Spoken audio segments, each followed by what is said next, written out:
दर्शक बंधु वृद्धों गोटे खुशी खबर आसी वयस्कों सरकार आनिले एक बड़ खबर। राज्य सरकार वयस्क लोकों पक्षर अछंती।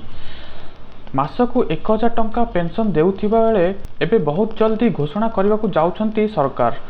एक बड़ घोषणा करने को जाउछंती जहा द्वारा समस्ते 3000 टंका पेंशन पाइबाकू उपयुक्त हेबे।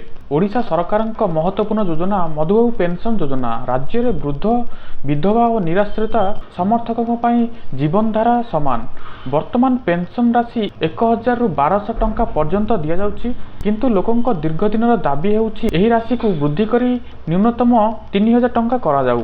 निर्वाचन पूर्व सरकार पेंशन वृद्धि संपर्क में आश्वासन देथिबा सत्वे एपर्यंत नुआ घोषणा होई नाही। सहयोगी संगठन और पेंशन भोगी माने कहिसेंति जे जीवन यापन खर्च बढ़िबारु 1000 टंका किछि हेउ नाही। तो एथिलागी वृद्धक माने बहुत चिंतित अछंती, जहाँकि बहुत लोक अछंती सेमानंकर पिला माने भी पचार नाहंती।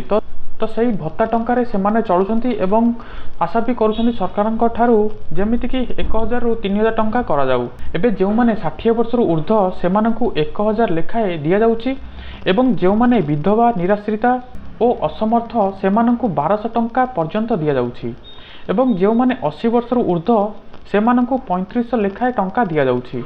हाँ आज्ञा, पेंशन भोगी को जो मानू 80 वर्ष ऊर्ध्व से 3500 टंका लेखाए दि जाउछि एवं बहुत जल्दी शुणा मिलूँ बहुत जल्दी 3500 टंका को वृद्धि कर आशंका रही एवं यथाशीघ्र समस्त को 3000 टंका पेंशन दिज्व।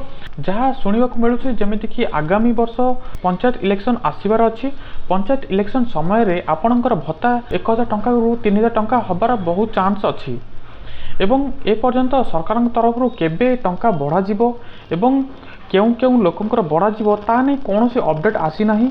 एवं ए चैनल टी को निहाती भाव सब्सक्राइब करी रखंतु, काहेकि ना जदि एई भली किसी अपडेट आसिला मु निहाती आपनकु सर्वप्रथम जणाइबी। वीडियो टी को गोटे गोटे लाइक निहाती करि दियंतु। धन्यवाद।